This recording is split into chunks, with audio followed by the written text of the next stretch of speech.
옛날, 아주 먼 옛날에 첩첩산 중 깊은 골짜기 사이로 맑고 푸른 강물이 굽이쳐 흐르는 아담한 마을이 하나 자리 잡고 있었습니다.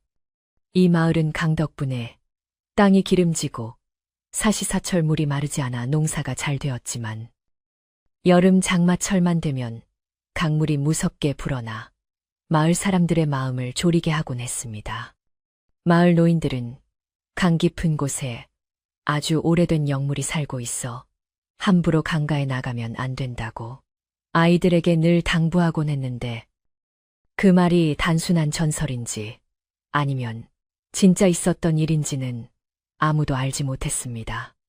다만 비가 억수같이 쏟아지는 밤이면 강물 우는 소리가 마치 거대한 짐승의 울음소리처럼 들려 사람들은 일찍 문을 걸어 잠그고 밤을 지새우곤 했습니다. 그 마을 강가 외딴 집에는 서영이라는 이름의 젊은 여인이 홀로 살고 있었는데 그녀는 누구보다 마음씨가 곱고 정갈한 성품을 지닌 사람이었습니다. 서영은 뱃속에 아이를 가진 몸이었으나 남편은 장사를 하러 먼 길을 떠난 뒤 소식이 끊겨 그녀 혼자서 힘겹게 집을 지키며 살아가고 있었습니다. 그녀의 배는 이미 남산만하게 불러와 거동이 불편했지만 서영은 애문 일도 마다하지 않고 집안 살림을 도맡아 하며 남편이 돌아올 날만을 손꼽아 기다렸습니다. 마을 사람들은 그런 서영을 안쓰럽게 여기며 가끔 먹을 것을 가져다 주기도 했고 서영은 그럴 때마다 맑은 미소로 고마움을 표하며 씩씩하게 하루하루를 버텨내고 있었습니다. 어느 해 여름 예년보다 훨씬 거세고 긴 장마가 마을을 덮쳤는데 하늘에 구멍이라도 뚫린 듯 며칠 밤낮으로 비가 쏟아져 내렸습니다. 굵은 빗줄기는 초가 지붕을 뚫을 듯이 퍼부어댔고 마당은 온통 진흙탕으로 변해 발을 디딜 틈조차 없었으며 마을 앞을 흐르던 강물은 붉은 황토색으로 변해 둑을 위협할 정도로 높게 차올랐습니다. 서영은 밤새 들리는 천둥 소리와 거센 물소리에 잠을 이루지 못하고 방 안을 서성이며 혹시나 강물이 넘쳐 집까지 들이닥치지는 않을까 하는 걱정에 마음을 놓지 못했습니다. 그녀는 부푼 배를 쓰다듬으며 뱃속의 아기에게 나지기 말을 걸어 무서움을 달래려 애썼습니다. 비가 잠시 잦아드는가 싶던 어느 깊은 밤 서영은 밖에서 쿵하고 무언가 무너지는 듯한 둔탁한 소리를 듣고 소스라치게 놀라 자리에서 일어났습니다. 혹시 집 뒤편의 축대가 무너진 것은 아닌지 아니면 강둑이 터진 것은 아닌지 불안한 마음이 걷잡을 수 없이 커져 그녀는 등불 하나를 들고 조심스럽게 밖으로 나갔습니다. 밖은 칠흑 같은 어둠에 휩싸여 있었고 빗줄기는 여전히 거세게 몰아치고 있어 한 치 앞도 분간하기 어려웠지만 서영은 떨리는 손으로 등불을 감싸쥐고 집 주변을 살피기 시작했습니다. 다행히 집에는 큰 이상이 없어 보였으나 강 쪽에서 들려오는 물소리가 평소와 다르게 너무나도 가깝고 위협적으로 들려왔습니다. 서영은 강물의 수위가 얼마나 높아졌는지 확인해야만 오늘 밤 마음 편히 잠들 수 있을 것 같아 미끄러운 흙길을 조심조심 밟으며 강가로 향했습니다. 젖은 치맛자락이 다리에 감겨 걷기가 힘들었고 진흙에 발이 푹푹 빠져 중심을 잡기가 어려웠지만 그녀는 뱃속의 아이를 지켜야 한다는 생각 하나로 힘을 냈습니다. 강가에 거의 다다랐을 때 그녀의 눈앞에 펼쳐진 광경은 실로 공포 그 자체였는데 평소 잔잔하던 강물은 온데간데 없고 성난 용처럼 굽이치는 흙탕물이 툭 바로 아래까지 차올라 으르렁거리고 있었습니다.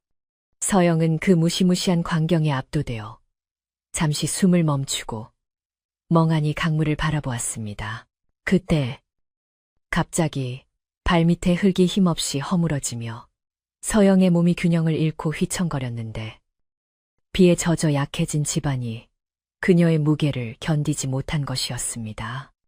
서영은 비명을 지를 새도 없이 가파른 경사면을 따라 미끄러져 내렸고 차가운 강물이 순식간에 그녀의 몸을 덮쳐왔습니다. 뱃속의 아이를 보호하기 위해 본능적으로 배를 감싸 안았지만 거센 물살은 그녀를 가만두지 않고 강한 가운데로 거칠게 끌고 들어갔습니다.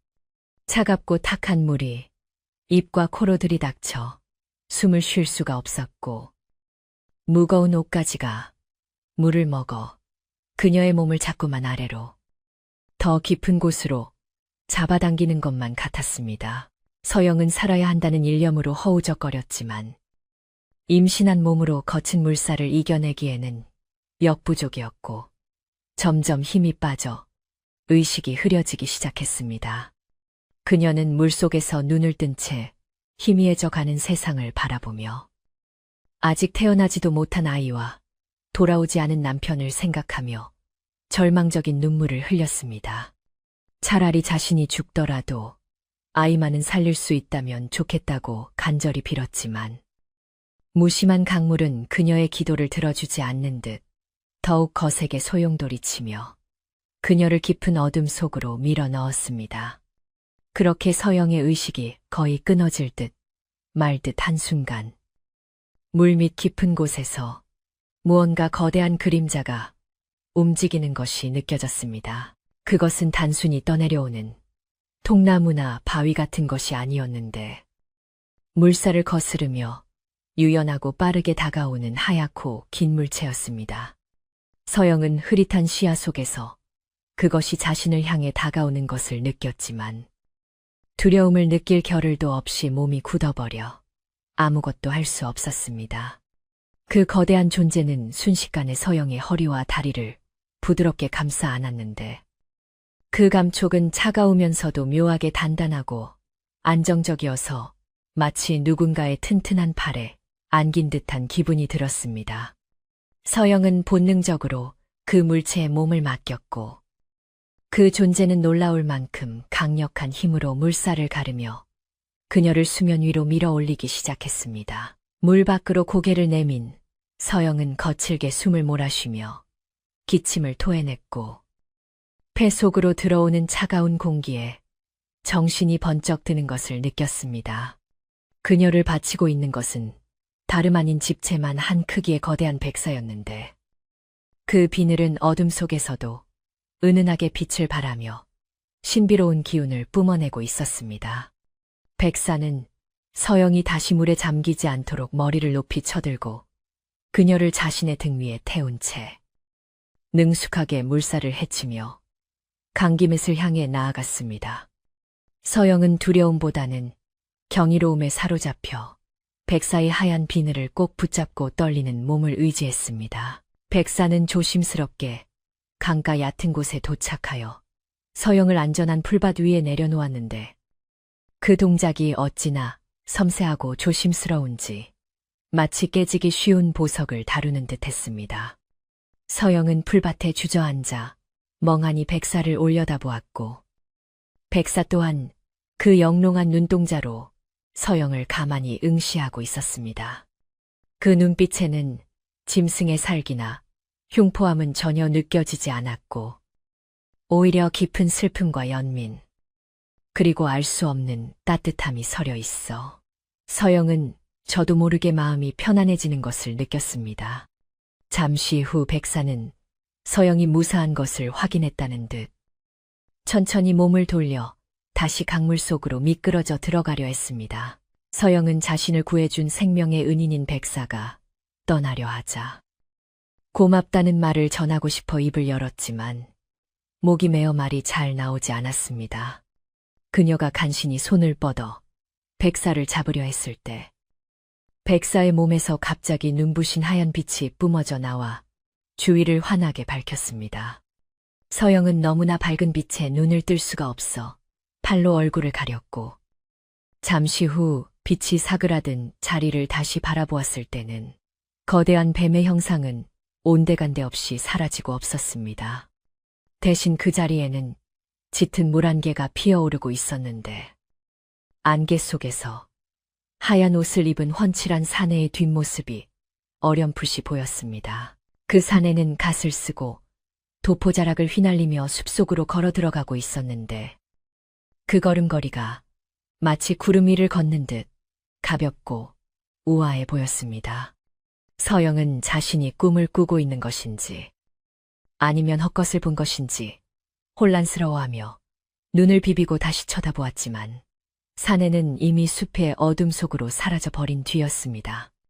하지만 방금 전까지 백사가 있던 자리에는 뱀이 지나간 듯한 물자국이 선명하게 남아 있었고 서영의 옷에서 떨어지는 물방울만이 이 모든 일이 현실임을 말해주고 있었습니다. 서영은 젖은 몸을 떨며 비틀비틀 일어나 집을 향해 걸음을 옮겼습니다. 집으로 돌아온 서영은 젖은 옷을 갈아입고 아궁이에 불을 지펴 몸을 녹였지만 방금 겪은 기이한 일 때문에 심장이 쿵쿵거려 진정할 수가 없었습니다. 그녀는 뜨끈한 아랫목에 누워 이불을 머리끝까지 뒤집었었지만 백사의 그 깊고 슬픈 눈동자와 안개 속으로 사라지던 선비의 뒷모습이 자꾸만 눈앞에 아른거렸습니다. 뱃속의 아이도 엄마의 놀란 마음을 느꼈는지 뱃속에서 힘차게 발길질을 해댔고 서영은 배를 쓰다듬으며 아가야, 우리가 살았단다. 신령님이 우리를 도우셨나 보다. 라고 나직이 속삭였습니다.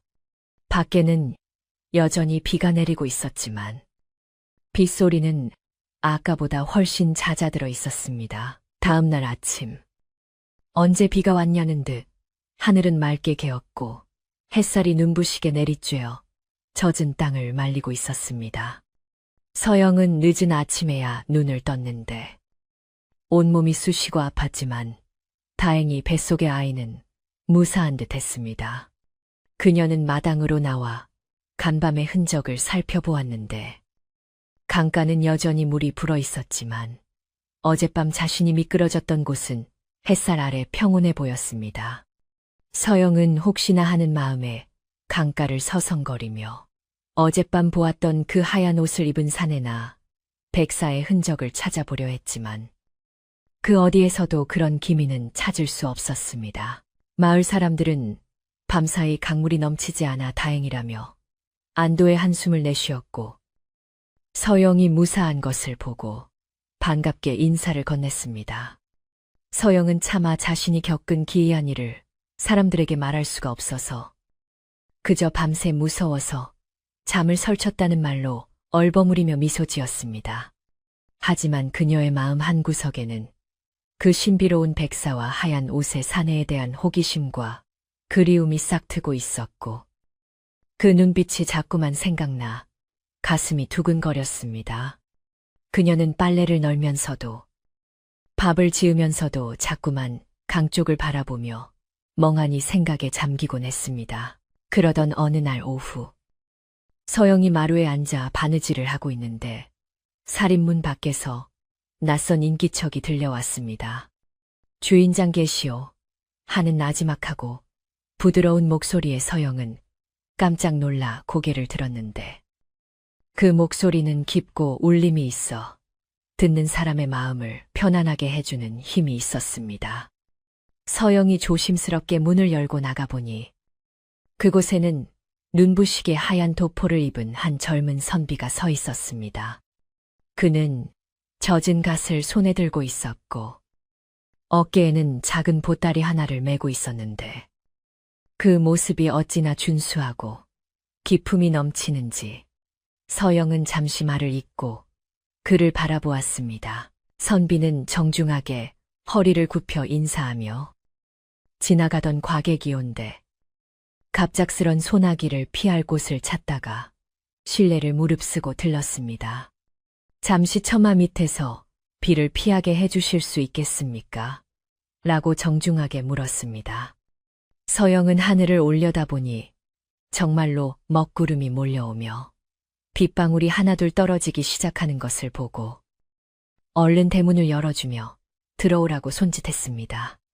선비가 마당으로 들어서는 순간 서영은 그의 눈을 마주치게 되었는데 그 눈동자는 며칠 전 밤 강물 속에서 자신을 구해준 백사의 눈빛과 너무나도 닮아 있었습니다. 서영의 가슴이 철렁 내려앉으며 묘한 기시감이 온몸을 휘감았습니다. 선비는 마루 끝에 조심스럽게 걸터 앉아 젖은 옷자락을 정리했는데 그의 동작 하나하나는 물 흐르듯 자연스럽고 우아했습니다.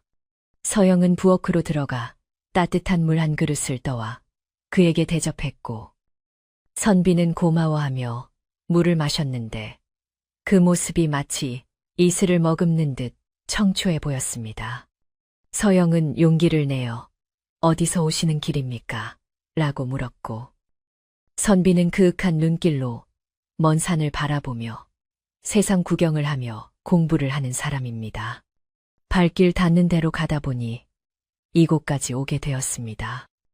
라고 담담하게 대답했습니다. 그의 목소리에서는 왠지 모를 쓸쓸함과 깊은 사연이 느껴졌습니다. 비는 소나기가 되어 제법 굵게 쏟아졌고 선비는 비가 그치기를 기다리며 서영의 집 낡은 곳들을 눈여겨보았습니다. 그는 집 지붕 한쪽이 비바람에 상한 것 같군요. 제가 잠시 비를 피하는 값으로 손을 좀 봐드려도 되겠습니까? 라고 제안했습니다.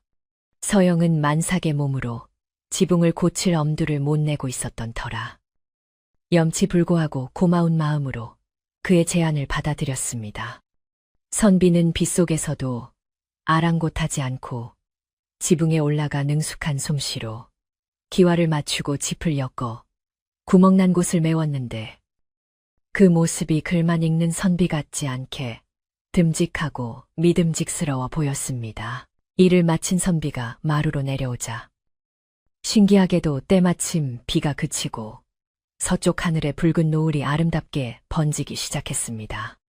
서영은 고마운 마음에 저녁밥이라도 대접하고 싶어 누추하지만 저녁 욕이라도 하고 가시지요. 라고 권했으나 선비는 정중하게 사양하며 아닙니다. 이미 너무 많은 폐를 끼쳤습니다. 다만 제가 며칠 더 이 마을에 머물며 글을 정리하고 싶은데 마당 한 구석에 있는 저 빈 헛간을 잠시 빌릴 수 있겠습니까? 라고 조심스럽게 물었습니다. 서영은 혼자 사는 집에 외간 남자를 들이는 것이 망설여졌지만 생명의 은인 같은 그 눈빛을 거절할 수가 없어 고개를 끄덕였습니다. 그렇게 하여 하얀 옷의 선비는 서영의 집 헛간에 머물게 되었고 서영의 적막하던 삶에는 새로운 기운이 감돌기 시작했습니다. 선비는 낮에는 주로 헛간에서 책을 읽거나 마을을 산책했고 서영이 힘들어하는 일이 있으면 묵묵히 다가와 도와주곤 했습니다. 그는 장작을 패거나 물을 길어주는 큰일도 마다하지 않았는데 그의 손길이 닿으면 낡은 물건들이 새 것처럼 고쳐지고 시들던 텃밭의 채소들이 생생하게 되살아나는 듯한 신기한 일들이 일어났습니다. 서영은 그런 그를 보며 점점 의지하게 되었고 그 또한 서영과 뱃속의 아이를 지극정성으로 보살폈습니다. 어느 날 저녁 서영은 선비에게 드릴 저녁상을 차려 헛간으로 가져갔는데 문틈으로 새어나오는 불빛 아래서 선비가 무언가 깊은 생각에 잠겨있는 모습을 보게 되었습니다. 그의 그림자가 벽에 비쳤는데 순간적으로 사람의 그림자가 아닌 길고 구불구불한 무언가의 형상처럼 일렁이는 것을 보고 서영은 흠칫 놀라 걸음을 멈췄습니다. 그녀가 눈을 비비고 다시 보자 그림자는 평범한 사람의 모양으로 돌아와 있었지만 서영의 등줄기에는 식은땀이 흘렀습니다. 그녀는 짐짓 아무렇지 않은 척 헛기침을 하며 문을 두드렸고 선비는 환한 미소로 문을 열어 그녀를 맞이했습니다. 하지만 그날 밤 서영은 쉽게 잠들 수 없었고 창문을 통해 헛간 쪽을 하염없이 바라보았습니다. 선비의 정체에 대한 의구심과 그에 대한 알 수 없는 끌림 사이에서 그녀의 마음은 갈피를 잡지 못하고 흔들렸습니다. 헛간의 불은 늦은 밤까지 꺼지지 않았고 가끔씩 들려오는 풀벌레 소리만이 고요한 밤의 적막을 채우고 있었습니다. 서영은 문득 지난번 비 오는 밤 자신을 구해준 백사의 차가우면서도 따뜻했던 감촉을 떠올리며 지금 헛간에 있는 저 선비가 혹시 그때 그 백사가 아닐까 하는 터무니없는 상상을 해보기도 했습니다. 그리고 그 상상이 두렵기보다는 왠지 모를 설렘으로 다가오는 자신의 마음에 스스로 놀라며 깊어가는 밤과 함께 알 수 없는 운명의 소용돌이 속으로 빠져들고 있었습니다. 어느덧 장마가 완전히 물러가고 매미 소리가 요란하게 울려 퍼지는 무더운 여름이 시작되었는데 서영의 집 헛간에 머물게 된 그 하얀 옷의 선비는 여전히 떠날 기색 없이 그곳에 머물고 있었습니다. 마을 사람들은 처음에 낯선 외지인이 과부 혼자 사는 집에 머무는 것을 두고 수군거렸지만 워낙 점잖고 예의 바른 선비의 태도와 서영의 단호한 태도에 점차 그를 마을의 일원으로 받아들이는 분위기였습니다.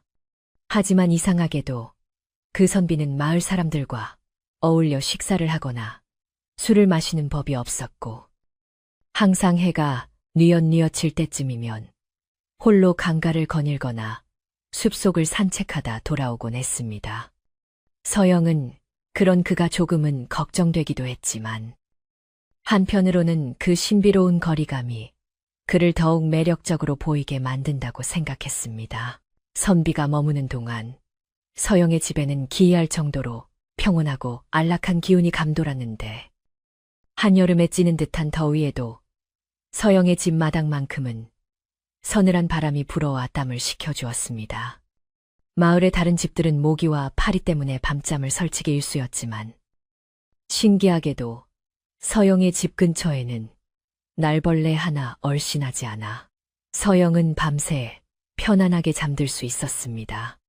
서영은 이것이 모두 선비의 덕분이라 여겼는데 가끔 그가 마루에 앉아 부채질을 하고 있을 때면 그 주변 공기가 마치 얼음장처럼 차갑게 느껴졌기 때문이었습니다. 그녀는 그 서늘한 기운이 싫지 않았고 오히려 뱃속의 아기가 그 기운을 좋아하여 태동이 활발해지는 것을 느끼며 남몰래 미소 짓곤 했습니다. 하지만 함께 지내는 시간이 길어질수록 서영은 선비에게서 일반 사람과는 다른 몇 가지 특이한 점들을 발견하게 되었는데 그중 가장 눈에 띄는 것은 그가 음식을 거의 먹지 않는다는 사실이었습니다. 서영이 정성껏 밥상을 차려 헛간으로 가져다 주면 그는 항상 밥 공기를 거의 비우지 않은 채 돌려보내곤 했고 대신 맑은 물이나 차가운 오이 냉국만을 즐겨 마셨습니다. 서영이 걱정스러운 마음에 어찌 이리 식사를 안 하십니까? 기운이 없어서 어쩌시려고요? 라고 물으면 그는 그저 빙긋이 웃으며 저는 산과 강의 맑은 기운만으로도 배가 부릅니다. 걱정 마십시오. 라고 대답할 뿐이었습니다. 그 모습이 어찌나 탈속해 보이는지 서영은 더 이상 권하지 못하고 그저 그가 남긴 밥상을 물리곤 했습니다. 또 한 가지 기이한 점은 그의 피부가 한여름에도 놀라울 정도로 차갑다는 것이었는데 어느 날 서영이 빨래를 걷다가 실수로 그의 손등에 손이 닿았을 때 그녀는 소스라치게 놀라 손을 움츠렸습니다. 사람의 체온이라고는 믿기지 않을 만큼 서늘하고 매끄러운 감촉이 마치 계곡물에 담가둔 조약돌이나 옥을 만지는 것과 같았기 때문이었습니다. 선비는 서영이 놀라는 것을 보고 황급히 뒷짐을 지며 사과했지만 서영은 그 순간 느꼈던 그 차가움이 낯설지 않게 느껴져 오랫동안 가슴이 두근거렸습니다. 그것은 비 오던 그날 밤 물속에서 자신을 감싸 안았던 그 거대한 존재의 감촉과 너무나도 흡사하여 그녀의 기억 깊은 곳을 자극했기 때문이었습니다. 마을 안에서도 선비에 대한 기이한 소문이 조금씩 퍼지기 시작했는데 마을 사내들이 그에게 말을 걸어보려 다가가면 그는 항상 안개처럼 슬그머니 자리를 피하거나 바람처럼 사라져 버린다는 것이었습니다. 파티를 하던 농부들은 가끔 그가 지나갈 때면 주변의 새들이 울음을 멈추고 숲이 쥐 죽은 듯 조용해지는 것을 느꼈다고 말하기도 했고, 어떤 아이들은 그가 걷는 길 뒤로 풀들이 저절로 눕는 것을 보았다고 떠들기도 했습니다. 개들이 유난히 그를 무서워하여 그가 지나가기만 하면 꼬리를 말고 숨거나 짖지도 못한 채 낑낑대며 뒷걸음질 치는 모습도 종종 목격되었습니다. 사람들은 저 선비는 보통 사람이 아닌 게 분명해. 혹시 산신령이 아닐까 하며 호기심 반 두려움 반으로 그를 바라보았습니다. 서영은 마을 사람들의 수군거림을 애써 무시하려 했지만 그녀의 마음속에서도 의구심은 잡초처럼 무성하게 자라나고 있었습니다. 어느 날 밤, 잠이 오지 않아 마당을 거닐던 서영은 헛간 문이 열려 있는 것을 보고 조심스럽게 다가갔다가 놀라운 광경을 목격하게 되었습니다. 선비가 달빛이 비치는 창가에 앉아 있었는데 달빛을 받은 그의 그림자가 벽에 비치는 모습이 사람의 형상이 아닌 거대하고 긴 짐승이 캠리를 틀고 있는 듯한 모양이었기 때문입니다. 서영이 놀라 숨을 들이키는 순간 선비가 천천히 고개를 돌려 그녀를 바라보았고 그 순간 벽의 그림자는 순식간에 평범한 사람의 모양으로 돌아왔습니다. 선비의 눈동자는 달빛을 받아 평소보다 더욱 신비롭고 깊은 빛을 발하고 있었는데 그 눈빛에는 서영을 향한 애틋함과 말로 다할 수 없는 슬픔이 서려 있었습니다. 그는 부드러운 목소리로 잠이 오지 않으십니까? 밤이 스리차니 들어가 주무시는 게 좋겠습니다. 라고 말하며 서영을 걱정해 주었습니다. 서영은 방금 본 그림자가 헛것이었나 싶어 고개를 젓고는 용기를 내어 그에게 다가가 선비님. 가끔은 선비님이 이 세상 분이 아닌 것 같다는 생각이 듭니다. 대체 어디서 오셨는지, 정체가 무엇인지 말씀해 주실 수는 없나요? 라고 물었습니다. 선비는 잠시 침묵하더니 씁쓸한 미소를 지으며 저는 그저 부인과 아이가 무사하기만을 바라는 이름 없는 나그네일 뿐입니다. 라고 답하며 대답을 회피했습니다. 그 무렵 마을 끄트머리 외딴 오두막에는 심씨 할머니라 불리는 노파가 살고 있었는데 그녀는 마을에서 가장 나이가 많을 뿐만 아니라 젊은 시절에는 신기가 있어 굿을 하기도 했던 비범한 인물이었습니다. 지금은 늙고 쇠약해져 굿은 하지 않았지만 여전히 남들이 보지 못하는 것을 보고 듣지 못하는 것을 듣는 영험한 능력을 지니고 있었습니다. 심할머니는 장마가 끝난 후부터 마을의 공기가 달라진 것을 감지하고 있었는데 특히 강가 쪽에서 불어오는 바람에서 비릿하면서도 서늘한 기운이 섞여 있음을 느끼고 불안해하고 있었습니다. 그녀는 지팡이를 짚고 마을 어귀에 서서 서영의 집 쪽을 바라보며 혀를 차곤 했습니다. 어느 날 오후 심할머니는 더 이상 두고 볼 수 없다는 듯 지팡이를 짚고 서영의 집을 향해 걸음을 옮겼습니다. 마을 사람들은 심할머니가 오랜만에 집 밖을 나서는 것을 보고 무슨 일이 있나 하여 쳐다보았지만 할머니의 표정이 워낙 엄숙하여 감히 말을 붙이지 못했습니다. 할머니가 서영의 집에 가까워질수록 주변의 공기는 더욱 차갑게 가라앉았고 숲속의 벌레 소리조차 뚝 끊겨 적막감이 감돌았습니다. 할머니는 서영의 집대문 앞에 서서 깊게 숨을 들이마시더니 물이 스르 올라왔구나. 음기가 차고 넘치는도다. 하고 중얼거리며 굳게 닫힌 살인문을 지팡이로 쿵쿵 두드렸습니다. 서영은 방 안에서 바느질을 하다가 심할머니의 방문 소리에 놀라 불이 나게 달려나갔습니다. 할머니, 이 더운 날에 어쩐 일로 여기까지 오셨어요? 하며 서영이 반갑게 맞이했지만 심할머니는 인사를 받는 둥 마는 둥 하며 마당으로 들어서자마자 헛간 쪽을 뚫어지게 노려보았습니다. 헛간 문은 닫혀 있었지만 그 안에는 분명 선비가 머물고 있을 터였습니다. 할머니는 찌푸린 얼굴로 코를 킁킁거리며 이 집에서 물비린내가 진동을 하는구나. 며칠 전 비가 왔을 때보다 더 심해. 서영아, 너는 이 냄새가 맡아지지 않느냐? 라고 날카롭게 물었습니다. 서영은 당황하여 비린내라니요. 저는 아무 냄새도 나지 않습니다. 오히려 선비님이 오신 뒤로 집안이 쾌적해졌는걸요. 라고 대답하며 할머니를 안심시키려 했습니다. 하지만 시할머니는 서영의 말을 듣는 둥 마는 둥 하며 마당 한가운데로 성큼성큼 걸어 들어가더니 선비가 주로 앉아 쉬던 마루 끝을 지팡이로 툭툭 쳤습니다. 여기가 아주 명당이로구나. 차가운 기운이 클리를 틀고 앉아있기에 딱 좋아. 네, 이놈. 사람 눈은 속여도 내 눈은 못 속인다. 할머니가 헛간을 향해 호통을 치자 헛간 안에서 인기척이 뚝 끊기며 더욱 무거운 침묵이 흘러나왔습니다. 서영은 할머니의 무례한 행동에 화가 나기도 하고 겁이 나기도 하여 할머니 앞을 막아서며 말했습니다. 할머니, 그러지 마세요. 저분은 저를 도와주신 고마운 분이에요.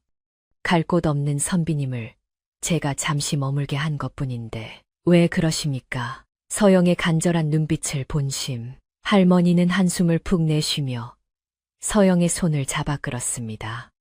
할머니의 손은 나무 껍질처럼 거칠었지만 따뜻했고 서영의 손은 선비의 영향 때문인지 서늘하게 식어 있었습니다.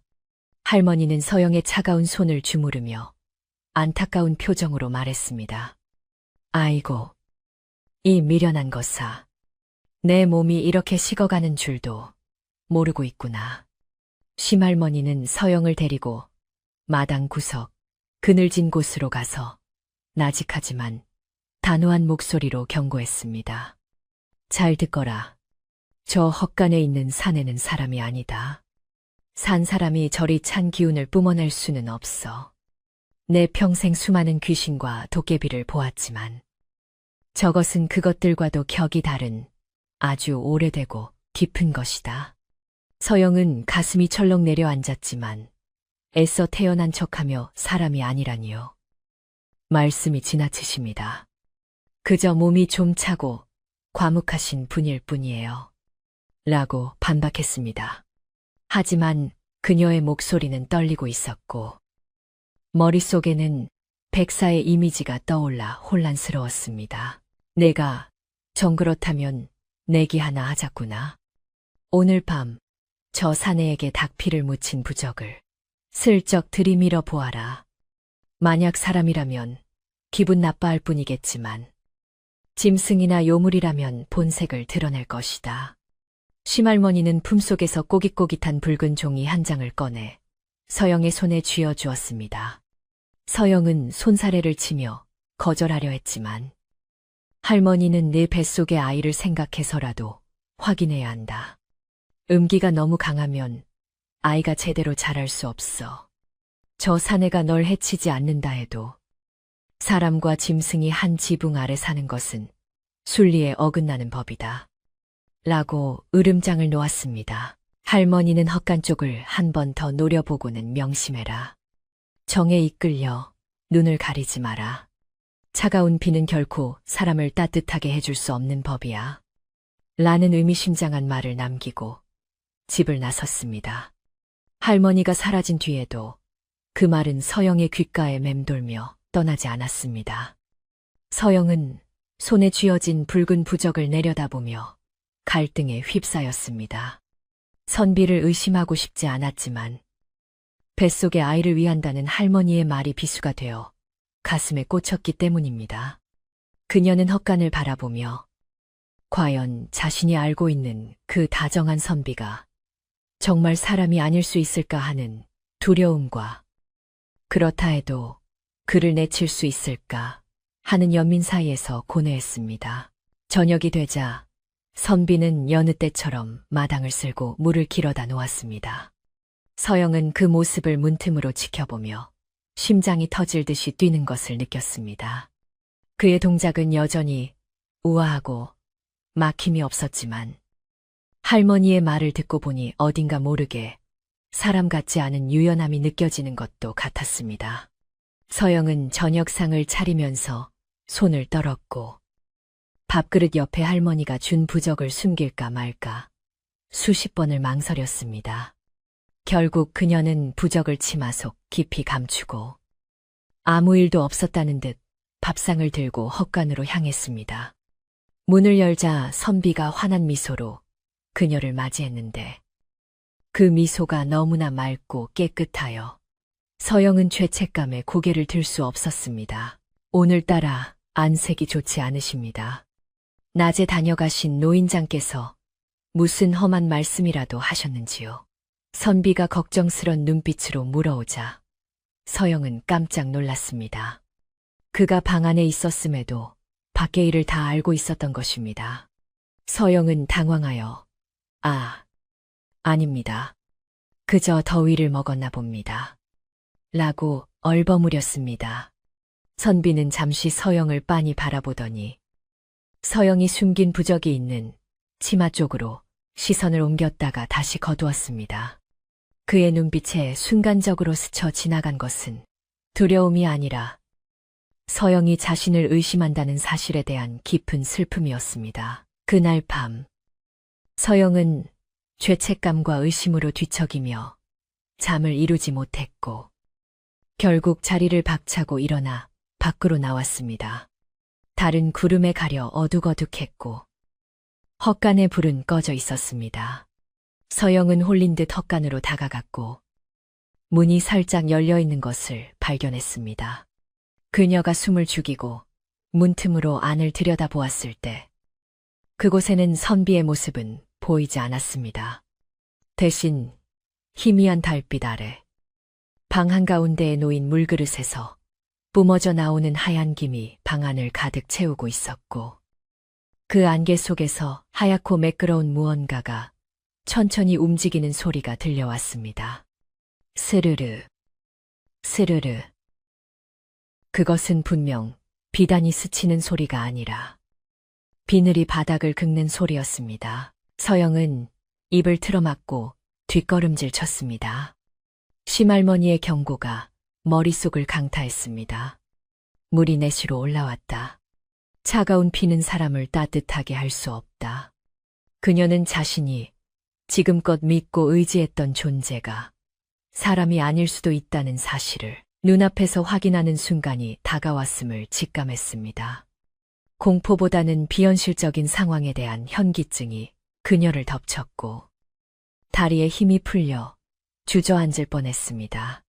그때 안개 속에서 나직한 목소리가 들려왔습니다. 부인, 무엇을 보고 계십니까? 그 목소리는 선비의 것이었지만 평소보다 훨씬 낮고 울림이 컸으며 마치 동굴 속에서 울려 퍼지는 듯한 기묘한 톤이 섞여 있었습니다. 서영은 도망치고 싶었지만 발이 떨어지지 않았습니다. 그녀는 떨리는 목소리로 물었습니다. 당신은 누구십니까? 정말로. 사람이 아니신가요? 헛간 안의 안개가 서서히 걷히며 어둠 속에서 선비가 걸어 나왔습니다. 그의 옷은 여전히 하얗고 깨끗했지만 그의 눈동자는 어둠 속에서도 형형하게 빛나고 있었고 그 눈동자의 모양은 세로로 길게 찢어진 파충류의 그것과 닮아 있었습니다. 그는 문틀을 잡고 서영을 내려다보며 슬픈 표정을 지었습니다. 제가 사람이고 아니고가 그리 중요합니까? 저는 그저 부인을 지키고 싶었을 뿐입니다. 그의 고백 아닌 고백의 서영은 말문이 막혔습니다. 그것은 자신이 사람이 아니라는 것을 간접적으로 인정한 셈이었습니다. 하지만 이상하게도 서영은 그 순간 공포심이 사라지고 묘한 안도감이 드는 것을 느꼈습니다. 그가 괴물이라 해도 자신을 해치지 않을 것이라는 확신이 있었기 때문입니다. 하지만 마을 사람들과 시할머니의 경고, 그리고 뱃속의 아이를 생각하면 이대로 모른 척 지낼 수는 없는 노릇이었습니다. 서영의 혼란스러운 마음을 아는지 모르는지 밤바람은 더욱 차가워졌고 멀리서 개 짖는 소리가 구슬프게 들려왔습니다.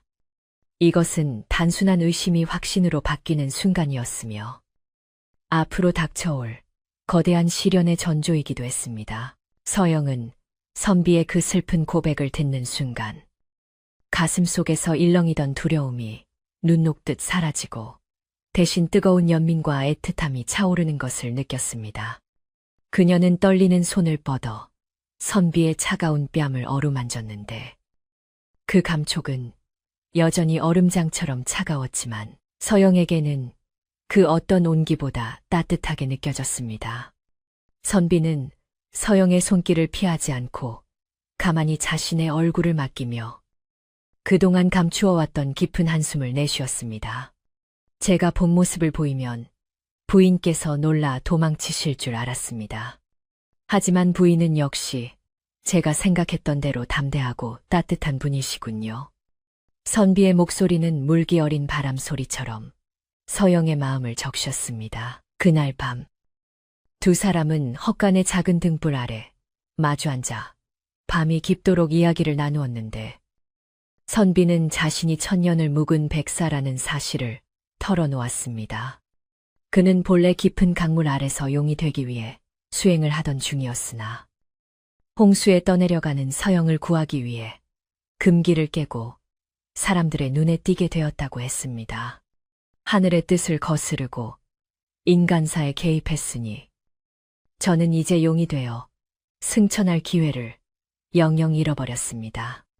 그의 말은 담담했지만 그 속에 담긴 천년의 기다림과 포기의 무게가 얼마나 큰지 짐작조차 할 수 없어 서영은 하염없이 눈물을 흘렸습니다.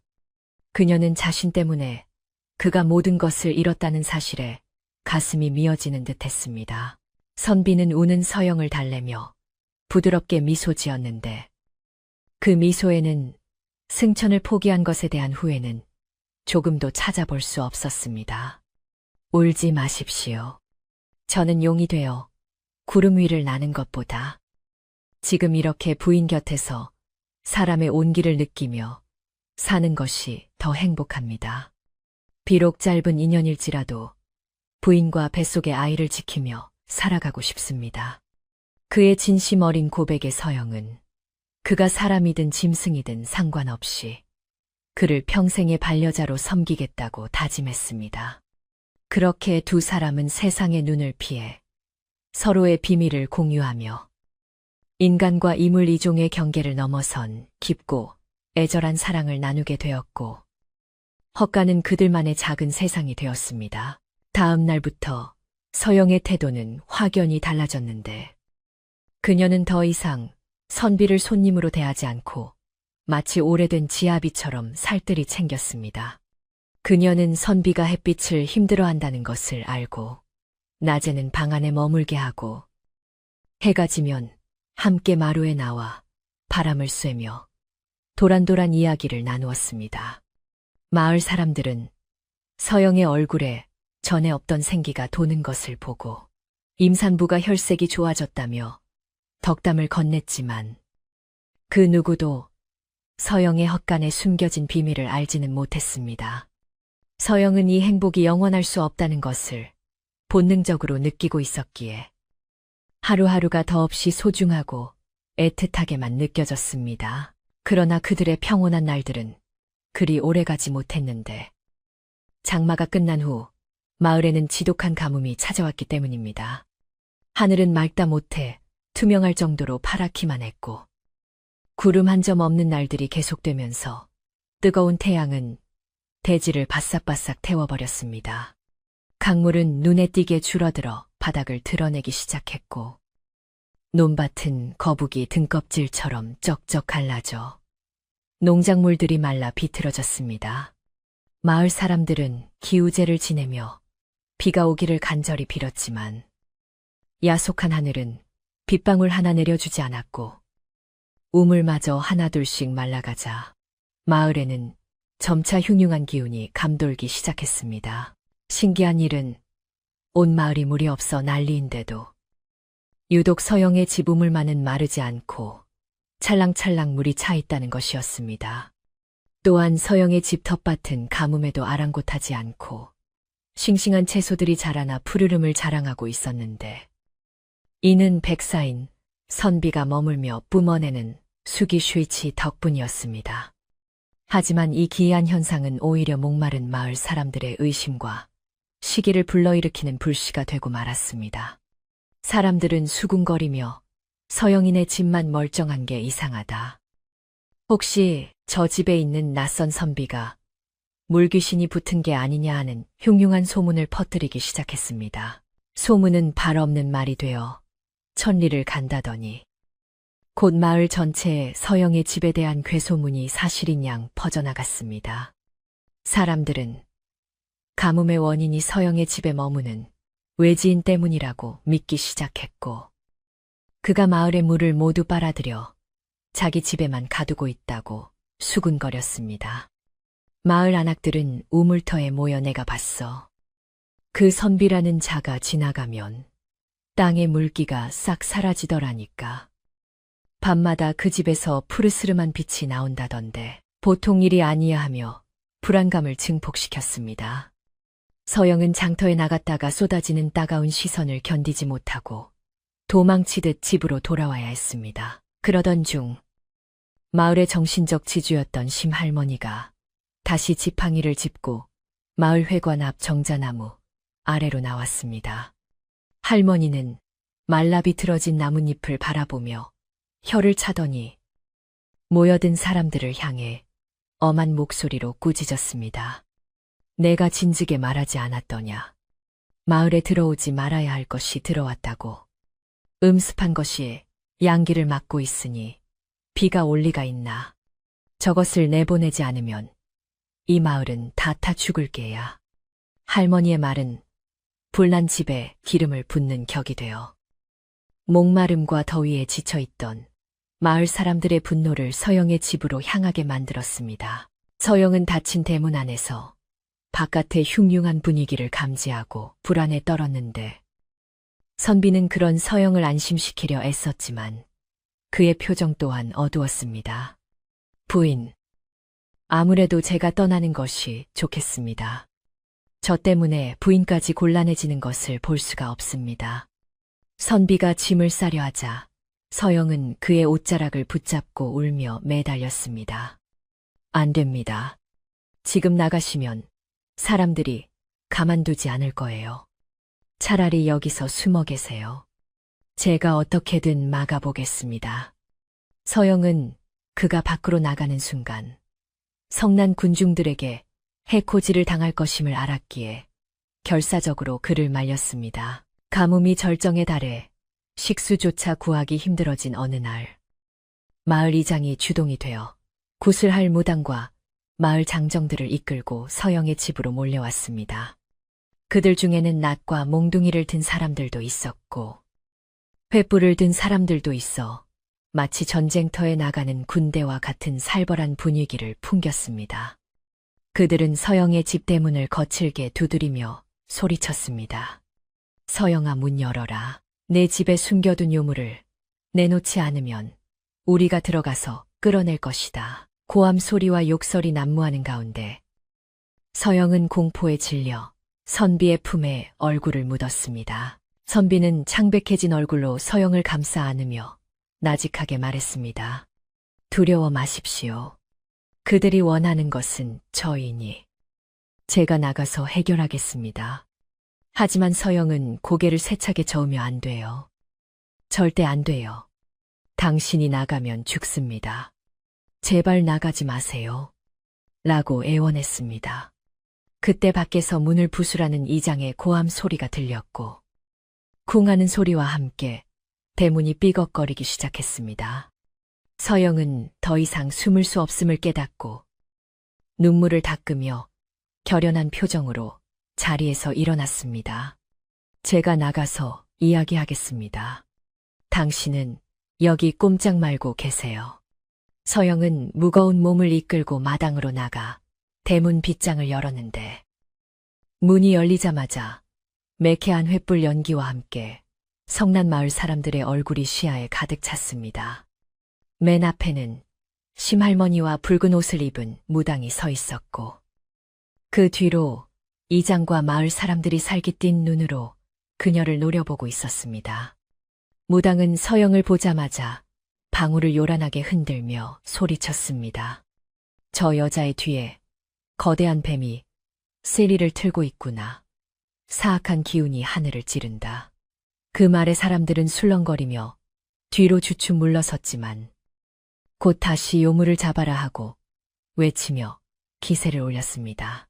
서영은 떨리는 다리를 애써 진정시키며 사람들 앞을 가로막고 섰습니다. 어르신들, 진정하세요. 제 집에 있는 분은 그저 길을 잃은 선비일 뿐입니다. 어찌 죄 없는 사람을 요물이라 하며 몰아세우십니까? 서영이 호소했지만 심할머니가 앞으로 나서며 지팡이로 서영을 가리켰습니다. 서영아, 아직도 정신을 못 차렸느냐? 네 배가 남산만한데 어찌 뱀과 한 집에 사느냐? 내 집에만 물이 마르지 않는 것이 그 증거다. 저것은 물을 훔쳐가는 요물이야. 할머니의 호통에 사람들은 맞다. 맞아 하며 동조했고 분위기는 더욱 험악해졌습니다. 무당은 준비해온 팥과 소금을 서영에게 뿌리며 주문을 외우기 시작했는데 팥 알갱이가 서영의 얼굴과 몸에 따갑게 부딪혔습니다. 물러가라 물러가라. 무당의 날카로운 목소리가 고막을 찢을 듯 울려 퍼졌고 장정들은 몽둥이를 휘두르며 마당으로 난입하려 했습니다. 서영은 필사적으로 팔을 벌려 그들을 막아섰지만 임산부의 몸으로 건장한 사내들을 당해낼 수는 없었습니다. 누군가 서영을 거칠게 밀쳤고 서영은 중심을 잃고 바닥에 넘어지며 비명을 질렀습니다. 악! 서영이 넘어지는 순간 헛간 문이 벌컥 열리며 하얀 옷의 선비가 바람처럼 튀어나왔습니다. 그는 순식간에 서영에게 달려와 그녀를 부축해 일으키며 걱정스러운 눈빛으로 살폈습니다. 부인 괜찮으십니까? 선비의 등장의 마당은 찬물을 끼얹은 듯 일순간 조용해졌는데 그의 서늘하고 압도적인 기운의 사람들이 기가 눌렸기 때문입니다. 선비는 서영을 자신의 등 뒤로 숨기며 마을 사람들을 향해 천천히 고개를 돌렸는데 그의 눈동자는 분노로 인해 푸르게 빛나고 있었고 주변 공기가 급격히 차가워지며 한여름의 열기를 식혀버렸습니다. 이장은 주춤하면서도 용기를 내어 소리쳤습니다. 내 이놈 내 정체가 무엇이냐? 네가 온 뒤로 마을에 비가 한 방울도 오지 않는다. 네가 물길을 막고 있는 것이지. 선비는 차분하지만 힘있는 목소리로 대답했습니다. 나는 그저 이곳에 머무는 객일 뿐. 물길을 막은 적은 없소. 오히려 하늘의 뜻이 그러한 것을 어찌 내 탓을 하시오. 이 여인에게 손대지 마시오. 그녀는 아무 죄가 없소. 하지만 무당은 선비를 보자마자 더욱 거세게 방울을 흔들며 경기를 일으키듯 몸을 떨었습니다. 용이 되려다만 이무기다. 원한이 서린 이무기가 마을을 삼키려 한다. 이무기라는 말에 사람들은 공포에 질려 비명을 질렀고 공포는 곧 광기로 변했습니다. 죽여라. 뱀을 죽여야 비가 온다. 누군가 횃불을 헛간 지붕 위로 던졌고 바싹 마른 초가집은 순식간에 불길에 휩싸였습니다. 불은 바람을 타고 맹렬한 기세로 타올랐고 검은 연기가 하늘을 뒤덮었습니다. 서영은 불타는 집을 보며 오열했고 선비는 이를 악물고 서영을 보호하려 했지만 사방에서 날아오는 돌과 몽둥이를 피하기에는 역부족이었습니다. 그의 이마에서 붉은 피가 흘러내려 하얀 옷을 적시기 시작했습니다. 선비는 자신이 인간의 모습으로 있는 한 이 많은 사람들을 상대할 수 없음을 그리고 사랑하는 서영을 지킬 수 없음을 깨달았습니다. 그의 피가 흐르자 주변의 공기가 더욱 요동치며 마른 하늘에서 천둥 소리가 우르릉 쾅쾅 울리기 시작했습니다. 그것은 비를 부르는 천둥이 아니라 요물이 세상의 모습을 드러낼 때 하늘이 내리는 경고의 소리였습니다. 심 할머니는 하늘을 올려다보며 천벌이다.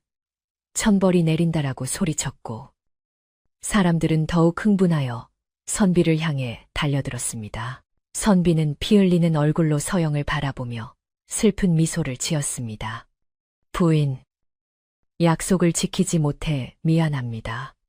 부디 몸성이 아이를 낳고 오래오래 사십시오. 서영은 그의 말뜻을 알아차리고 안 돼요. 하지 마세요. 라고 절규하며 그를 붙잡으려 했지만 선비는 부드러운 힘으로 서영을 안전한 곳으로 밀어냈습니다. 그리고 그는 불길이 치솟는 마당 한가운데로 걸어 들어가 하늘을 향해 고개를 쳐들었습니다. 그의 몸에서 눈부신 하얀 빛이 폭발하듯 뿜어져 나왔고 사람들은 눈을 뜰 수 없어 팔로 얼굴을 가리고 바닥에 엎드렸습니다. 빛 속에서 사람의 형상은 사라지고 비늘이 돋아나며 몸집이 거대하게 부풀어 올랐습니다. 크아아 하는 짐승의 포효 소리가 마을을 뒤흔들었고 거대한 백사가 불타는 집 위로 솟구쳐 올랐습니다.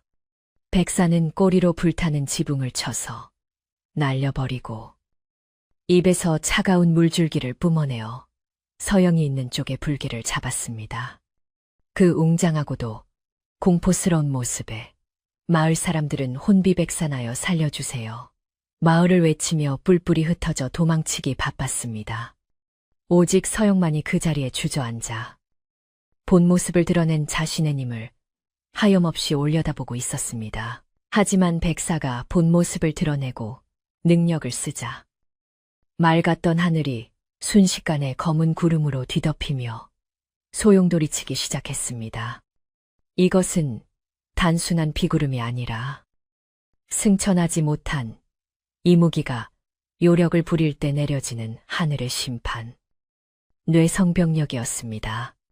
백사는 고통스러운 듯 몸을 비틀며 하늘을 향해 울부짖었고 굵은 번개 줄기가 백사의 몸 주위를 위협하듯 내리꽂혔습니다.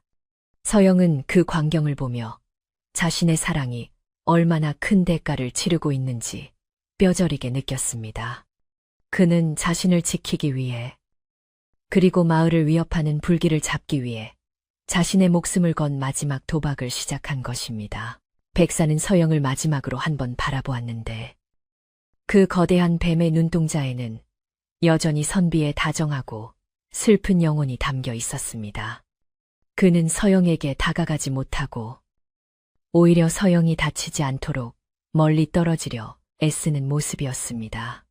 하늘에서는 쾅하는 소리와 함께 첫 번째 벼락이 백사의 등 비늘을 스치고 지나갔고 타는 냄새와 함께 백사의 고통스러운 비명이 울려 퍼졌습니다. 서영은 여보 안 돼요 라고 외치며 그에게 달려가려 했지만 열기와 뇌우의 기운에 막혀 다가갈 수가 없었습니다. 이제 돌이킬 수 없는 운명의 시간이 다가오고 있었습니다. 검은 구름이 소용돌이치는 하늘에서 굵은 번개 줄기가 뱀의 형상을 한 백사의 등 위로 무자비하게 내리꽂혔는데 그 소리는 마치 천지가 개벽하는 듯한 굉음이어서 마을 사람들은 고막이 찢어지는 고통에 귀를 막고 바닥에 엎드렸습니다. 백사는 번개에 맞을 때마다 고통에 찬 비명을 질렀지만 그 와중에도 자신의 거대한 몸을 둥글게 말아 서영이 있는 쪽을 감싸 안아 불길과 파편이 그녀에게 튀지 않도록 필사적으로 막아내고 있었습니다. 불타오르던 서영의 초가집은 백사가 뿜어낸 물기둥에 의해 반쯤 진화되었으나 하늘의 분노인 천둥 번개는 멈출 기미를 보이지 않고 더욱 거세게 몰아쳤습니다. 서영은 자신을 보호하기 위해 온몸으로 벼락을 받아내고 있는 백사의 처절한 모습을 보며 가슴이 찢어지는 듯한 아픔을 느꼈습니다. 서영은 뜨거운 열기와 쏟아지는 비바람 속에서 비틀거리며 일어나 백사를 향해 손을 뻗으며 절규했습니다. 그만하세요. 제발 피하세요. 이러다 당신 죽습니다. 그녀의 목소리는 천둥 소리에 묻혀 들리지 않았지만 백사는 그녀의 마음을 읽은 듯 고통 속에서도 천천히 고개를 돌려 서영을 바라보았습니다. 번개에 그을려 검게 변한 비늘 사이로 붉은 피가 배어나오고 있었지만 그의 눈빛만은 처음 만났던 그날처럼 맑고 깊은 슬픔을 간직하고 있었습니다. 그는 마치 부인을 만나 행복했습니다. 라고 말하는 듯한 표정으로 서영을 응시하다가 다시 한번 하늘을 향해 포효하며 남은 힘을 짜내어 꼬리로 타다만 집의 자네들을 멀리 치워버렸습니다. 마을 사람들은 공포에 질려 멀찍이 물러나 이 광경을 지켜보고 있었는데 그제야 그들은 백사가 자신들을 공격하려는 것이 아니라 오히려 불을 끄고 누군가를 지키려 하고 있음을 깨닫기 시작했습니다. 심할머니는 지팡이를 놓친 채 떨리는 손을 모으고 중얼거렸습니다. 우리가 큰 죄를 지었구나. 저것은 요물이 아니라 영물이었어. 하늘이 노한 것은 저 백사 때문이 아니라 영물을 알아보지 못하고 헤아려 한 우리들의 어리석음 때문일지도 모른다. 무당 역시 구판을 멈추고 멍하니 하늘을 올려다보며 자신이 불러낸 재앙이 아니기에 어찌할 바를 모르고 뒷걸음질 쳤습니다. 백사는 자신이 이곳에 계속 머물러 있다가는 벼락이 마을 전체로 번져 서영은 물론 마을 사람들까지 다치게 될 것임을 직감했습니다. 하늘의 징벌은 오로지 금기를 깬 자신을 향한 것이었기에 자신이 사라져야만 이 모든 재앙이 끝날 것임을 그는 알고 있었습니다. 백사는 마지막으로 서영의 얼굴을 눈에 담으려는 듯 잠시 시선을 고정했다가 결단을 내린 듯 몸을 크게 비틀어 강 쪽을 향해 머리를 돌렸습니다. 그리고는 찢어지는 듯한 마지막 울음소리를 남기고 땅을 박차고 날아올라 말라가던 강물을 향해 쏜살같이 몸을 날렸습니다. 백사가 강으로 몸을 던지는 순간 하늘에 머물던 검은 구름대가 마치 자석에 이끌리듯 백사의 뒤를 따라 강 쪽으로 급격히 이동하기 시작했습니다. 쾅쾅르릉 수십 가닥의 벼락이 백사가 뛰어든 강물 위로 동시에 떨어졌고 강물은 순식간에 끓어오르며 거대한 물기둥이 하늘로 치솟았습니다. 번쩍이는 섬광이 온 세상을 하얗게 물들였고 눈을 뜰 수 없는 빛 속에서 서영은 백사의 하얀 꼬리가 물속으로 깊이 잠겨 들어가는 마지막 모습을 보았습니다. 그것은 장엄하면서도 비극적인 이 세상의 것이라고는 믿기지 않는 슬픈 이별의 장면이었습니다. 백사가 강 깊은 곳으로 사라지자마자 거짓말처럼 천둥 소리가 잦아들고 하늘을 뒤덮었던 검은 구름이 서서히 흩어지기 시작했습니다. 그리고 그 구름 사이로 굵은 빗방울이 후두둑 떨어지기 시작하더니 이내 장대비가 되어 온 대지를 적시기 시작했습니다. 그것은 재앙의 비가 아니라 타오르던 불길을 완전히 잠재우고 메마른 땅을 적시는 생명의 비였습니다. 마을 사람들은 쏟아지는 빛 속에서 멍하니 서 있다가 누군가 비가 온다 라고 외치는 소리에 정신을 차리고 환호 대신 흐느낌을 터뜨렸습니다. 그들은 이 비가 백사의 희생으로 만들어진 것임을 본능적으로 느낄 수 있었기 때문입니다. 서영은 빛 속에 홀로 남겨진 채 백사가 사라진 강물을 하염없이 바라보며 주저앉아 있었습니다. 빗물은 그녀의 얼굴에 흐르는 눈물과 섞여 흘러내렸고 타다 남은 집터에서 올라오는 매캐한 연기가 그녀를 감싸 안았습니다. 그녀는 강을 향해 기어가며 목이 터져라 남편의 이름을 불렀지만 돌아오는 것은 세차게 흐르는 강물 소리와 빗소리뿐이었습니다. 여보, 가지 마요. 나를 두고 어딜 가요. 서영의 애절한 울음소리는 빗소리에 섞여 마을 사람들의 가슴을 후벼 팠습니다. 그녀는 자신의 어리석은 의심 때문에 그리고 마을 사람들의 횡포 때문에 그가 희생되었다는 생각에 가슴을 치며 통곡했습니다. 심할머니가 비를 맞으며 천천히 서영에게 다가와 흙탕물에 젖은 서영의 어깨를 감싸 안았습니다. 할머니의 눈에도 눈물이 고여 있었습니다. 서영아, 그만하거라. 그분은 가셨다. 너와 뱃속의 아이를 살리기 위해, 그리고 이 못난 마을 사람들을 살리기 위해 스스로 제물이 되신 게야. 할머니의 위로에도 서영은 고개를 저으며 현실을 부정했습니다. 아니에요. 돌아오실 거예요. 잠시 피하신 것뿐이에요. 저에게 약속했단 말이에요. 서영은 백사가 마지막으로 남겼던 슬픈 미소를 떠올리며 정신을 잃을 듯 오열하다가 결국 기력이 다해 할머니의 품에 쓰러지고 말았습니다. 마을 사람들은 하나둘 서영의 집 마당으로 모여들었는데 그들의 얼굴에는 부끄러움과 죄책감이 가득했습니다. 불과 얼마 전까지 요물이라 부르며 죽이려 했던 존재가 실은 자신들에게 비를 내려주고 화마를 막아준 은인이었다는 사실에 고개를 들 수 없었던 것입니다. 이장은 빗속에서 모자를 벗고 강 쪽을 향해 깊이 허리 숙여 절을 올렸고 다른 사람들도 따라 절을 하며 백사의 명복을 빌었습니다. 그들은 타다 남은 서영의 집을 바라보며 자신들이 저지른 일이 얼마나 끔찍한 짓이었는지를 뼈저리게 후회했습니다. 몽둥이를 들었던 손은 이제 부끄러움에 떨리고 있었습니다. 비는 밤새도록 내렸지만 그것은 폭우가 아닌 대지를 부드럽게 적시는 단비였습니다. 마을의 안악들은 쓰러진 서영을 마을 회관으로 옮겨 따뜻한 미음을 먹이고 젖은 옷을 갈아입히며 극진히 간호했습니다. 서영은 열병에 시달리며 헛소리를 했는데 꿈속에서도 계속해서 여보를 부르며 허공에 손을 젓곤 했습니다. 심할머니는 서영의 곁을 지키며 밤새 물수건으로 땀을 닦아주었고 뱃속의 아이가 놀라지 않도록 배를 쓰다듬으며 주문 같은 위로의 말을 속삭여 주었습니다. 아가야, 내 아비는 훌륭한 분이었다. 그러니 너도 강하게 버텨야 한다. 다음 날 아침, 비가 그치고 거짓말처럼 맑은 해가 떠올랐습니다.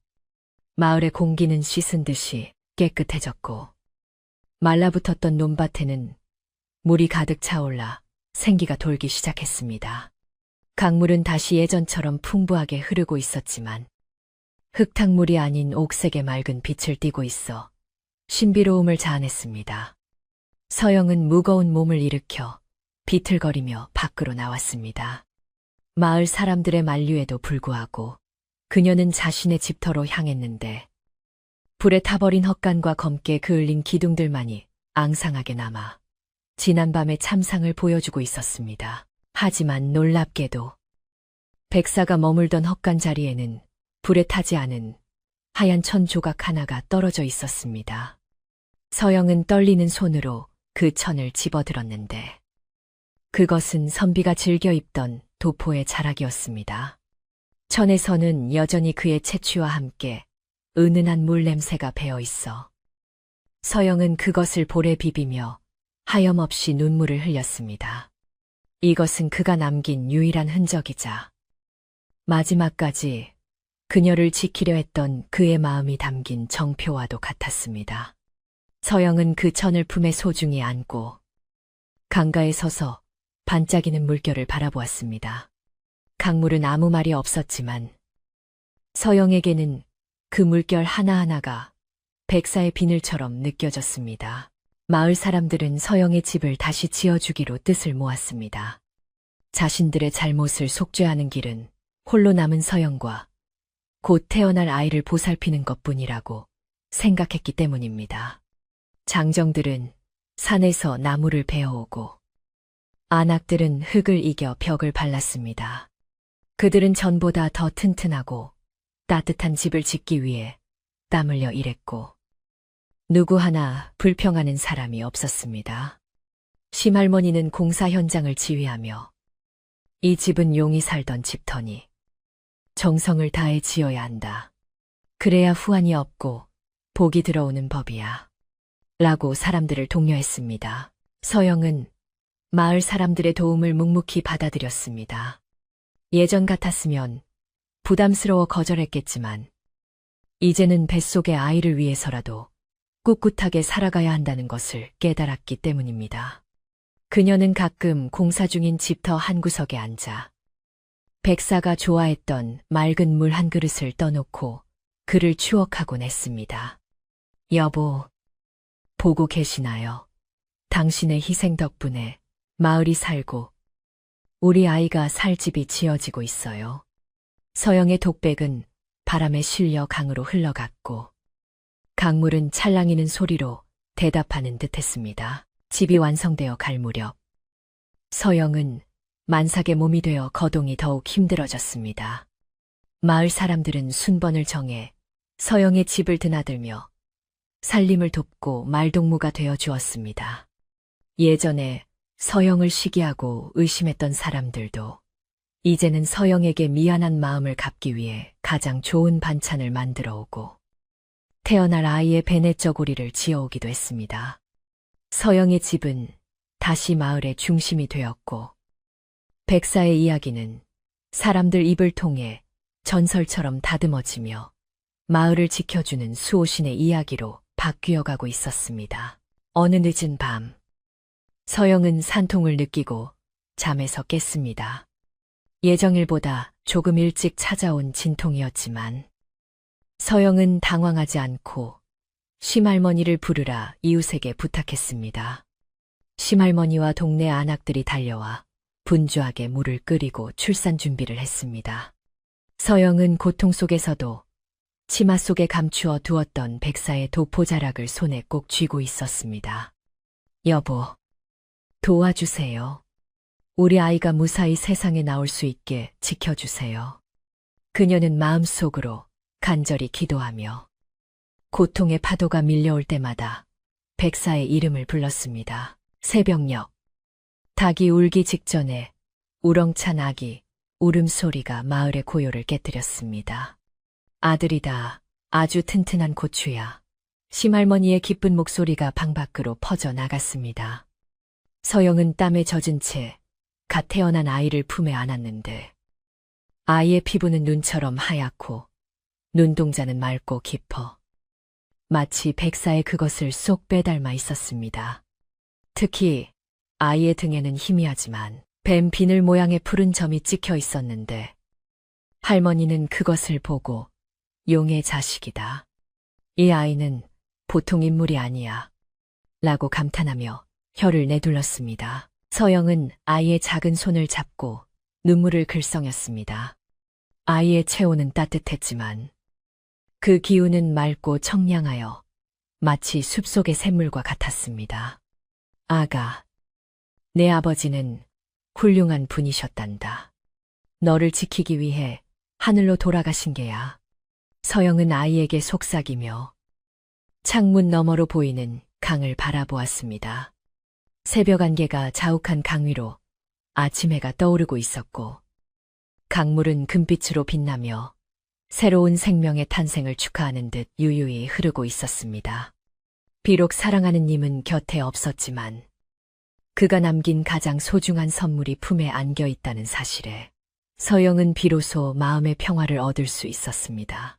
마을에는 다시 평화가 찾아왔지만 사람들은 예전과는 다른 마음가짐으로 살아가게 되었습니다. 그들은 강을 두려워하면서도 경외하게 되었고 비가 오거나 가뭄이 들 때면 서영의 집 쪽을 향해 감사의 기도를 올리곤 했습니다. 서영의 집 헛간 자리는 깨끗하게 정리되어 작은 사당처럼 꾸며졌고 사람들은 그곳에 맑은 물과 꽃을 바치며 백사의 넋을 위로했습니다. 서영은 더 이상 외톨이, 과부가 아니었고 마을 전체가 지키고 보살피는 소중한 존재가 되었습니다. 시간이 흘러 가을이 깊어지고 서영의 아이는 무럭무럭 자라났습니다. 아이는 100일을 갓 넘겼지만 벌써 옹알이를 하고 눈을 맞추는 것이 남달랐습니다. 서영은 아이를 업고 강가로 산책을 나가는 것이 일상이 되었습니다. 강바람이 불어오면 아이는 까르르 웃으며 좋아했고 강물을 향해 작은 손을 뻗으며 옹알거렸습니다. 서영은 그런 아이를 보며 백사가 강물이 되어 항상 자신들의 곁을 지키고 있음을 느꼈습니다. 그녀의 슬픔은 이제 옅어졌고 그 자리는 아이에 대한 사랑과 죽은 남편에 대한 그리움으로 채워져 잔잔한 강물처럼 깊고 고요해졌습니다. 어느 날 저녁, 서영이 아이를 재우고 마루에 앉아 달을 보고 있는데 밖에서 인기척이 났습니다. 심할머니가 호박죽 한 그릇을 들고 찾아온 것입니다. 할머니는 서영의 옆에 앉아 강 쪽을 바라보며 말했습니다. 이제 마음이 좀 놓이느냐? 서영은 엷은 미소를 지으며 고개를 끄덕였습니다. 예, 할머니. 그분이 항상 곁에 계신 것 같아요. 바람에서도, 물소리에서도 그분이 느껴집니다. 할머니는 서영의 손을 토닥이며 말했습니다. 그래. 산 사람은 살아야지. 그리고 저 아이를 봐서라도 네가 강해져야 한다. 저 아이가 장차 큰 인물이 될 것이니 네가 잘 키워야 해. 밤은 깊어가고 마을의 불빛들이 하나둘 꺼져갔지만 서영의 집 등불만은 은은하게 켜져 있었습니다. 그것은 마치 강 속에 잠든 백사에게 보내는 신호이자 아직 끝나지 않은 그들의 사랑을 증명하는 불빛과도 같았습니다. 서영은 잠든 아이의 얼굴을 쓰다듬으며 언젠가 아이가 자라면 아버지에 대한 이야기를, 그 슬프고도 아름다운 사랑 이야기를 해주리라 다짐했습니다. 강물은 쉬지 않고 흘러 바다로 향했지만 그 속에 담긴 전설은 영원히 이 마을에 머물러 사람들의 마음속에 흐르게 될 것이었습니다. 이제 이야기는 마지막 결말을 향해 조용히 흘러가고 있었습니다. 세월은 흐르는 강물과 같아서 한 번 지나가면 다시 돌아오지 않지만 그 자리에 깊고 선명한 물길을 남기듯 서영의 삶에도 백사와의 인연은 지울 수 없는 흔적으로 남았습니다. 계절이 바뀌어 산천초목이 옷을 갈아입고 강가에 피어난 이름 모를 들꽃들이 지고 피기를 수없이 반복하는 동안 서영의 품에 안겨있던 핏덩이 같은 아이는 어느덧 튼튼한 두 다리로 땅을 딛고 서는 소년으로 자라났습니다. 아이는 자라면서 아버지인 선비를 꼭 빼닮아 유난히 흰 피부와 깊고 맑은 눈동자를 가지게 되었는데 마을 사람들은 그 아이를 볼 때마다 신비로운 경외감을 느끼며 용왕님의 아들이라 부르며 귀하게 여겼습니다. 서영은 아이의 머리를 빗겨줄 때마다 그 하얀 이마와 서늘한 체온에서 떠나간 님의 흔적을 느끼며 그리움 대신 잔잔한 미소로 하루를 시작하곤 했습니다. 마을은 그날의 사건 이후로 몰라보게 달라졌는데 해마다 가뭄이나 홍수 걱정 없이 풍년이 들어 곳간마다 곡식이 넘쳐났고 인심 또한 넉넉해졌습니다. 사람들은 이 모든 것이 자신들을 위해 희생한 백사의 보살핌 덕분이라 굳게 믿으며 서영의 집을 마을의 성지처럼 여기고 그녀를 극진히 대접했습니다. 예전에 서영을 손가락질하던 이들은 이제 가장 먼저 달려와 서영의 바티를 거들어 주었고 맛있는 음식이 생기면 서영의 집 대문 앞에 몰래 두고 가는 일이 다반사였습니다. 서영은 그런 마을 사람들의 변화를 보며 남편의 희생이 결코 헛되지 않았음을, 그의 사랑이 미움과 오해를 녹이고 마을 전체에 평화를 가져다 주었음을 뼈저리게 느꼈습니다. 서영의 아들은 유독 물을 좋아하여 걸음마를 떼자마자 강가로 나가 하루 종일 물끄러미 강물을 바라보며 노는 것을 즐겼습니다. 보통의 어머니라면 강가에 아이를 내놓는 것을 불안해했겠지만 서영은 이상하게도 아이가 강가에 있을 때 가장 안전하다고 느꼈습니다. 아이가 강물에 손을 담그면 거센 물살이 부드럽게 잦아들며 아이의 손을 간지럽히듯 감싸돌았고 물고기들이 떼를 지어 몰려와 아이 앞에서 춤을 추듯 헤엄치는 신기한 광경이 자주 목격되었기 때문입니다. 서영은 그 모습을 멀리서 지켜보며 여보, 당신이 아이와 놀아주고 계시는군요. 라고 마음속으로 말을 건네곤 했습니다.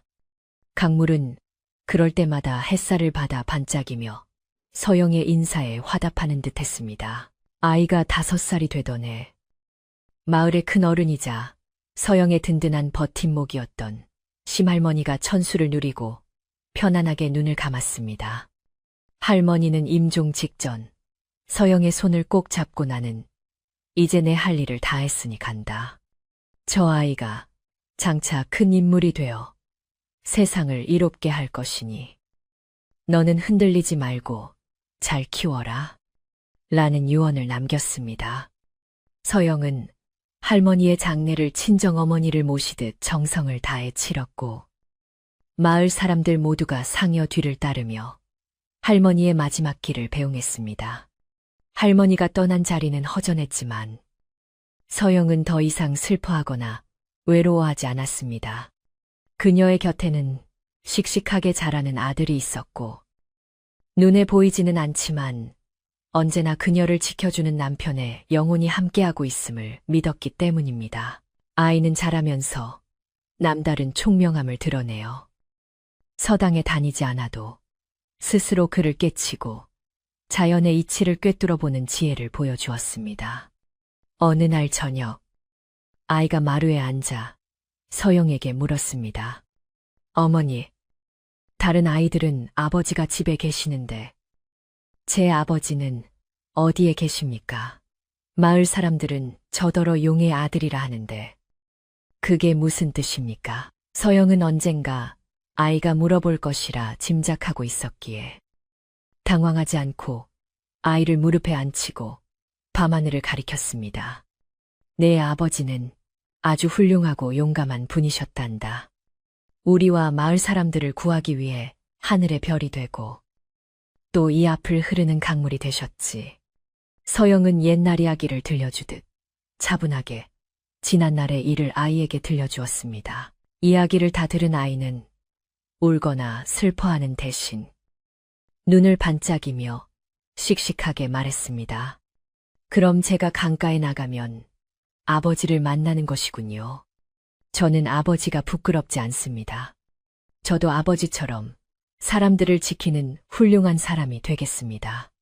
서영은 의젓한 아들의 모습에 가슴이 뭉클해져 아이를 꽉 끌어안았습니다.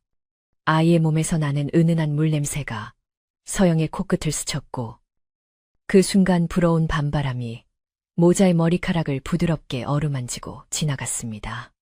서영은 그 바람이 남편의 따뜻한 손길처럼 느껴져 눈시울이 붉어졌지만 이제는 슬픔의 눈물이 아닌 감사의 눈물이었습니다. 그해 가을 추석 무렵 서영은 아들의 손을 잡고 강가로 나가 남편을 기리는 작은 제사를 지내기로 했습니다.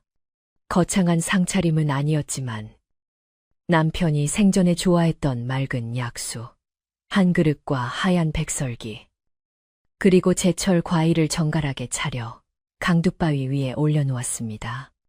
달이 휘영청 밝아 강물을 대나처럼 환하게 비추고 있었고 귀뚜라미 소리가 처량하면서도 정겨운 가을 밤의 정취를 더해주었습니다.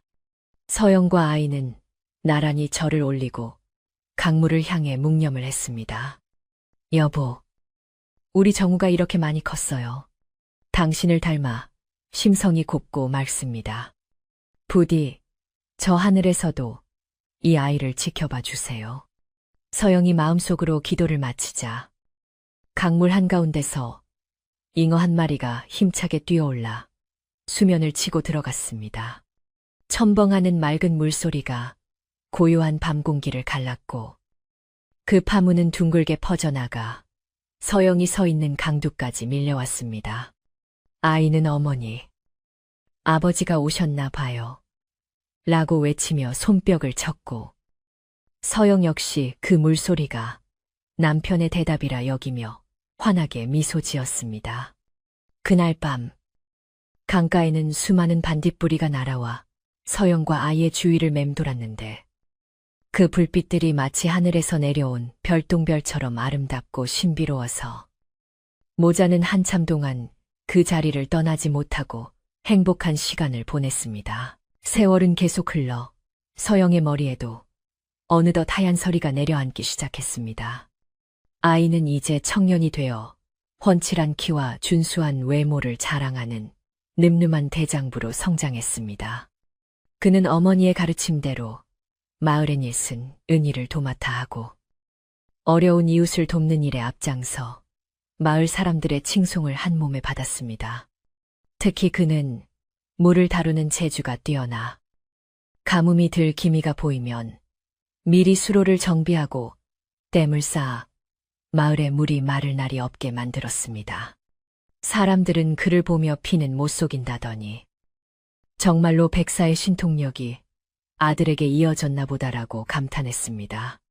서영은 훌륭하게 자란 아들을 보며 남편에 대한 약속을 지켰다는 안도감에 마음이 편안해졌습니다. 어느 평화로운 늦가을 저녁, 서영은 아들이 갓 지어 올린 따뜻한 밥상을 받고 흐뭇한 미소를 지었습니다. 아들은 어머니, 이제 고생 그만하시고 저에게 다 맡기세요. 제가 어머니를 평생 편안하게 모시겠습니다. 라고 말하며 서영의 밥 위에 생선살을 발라 올려주었습니다.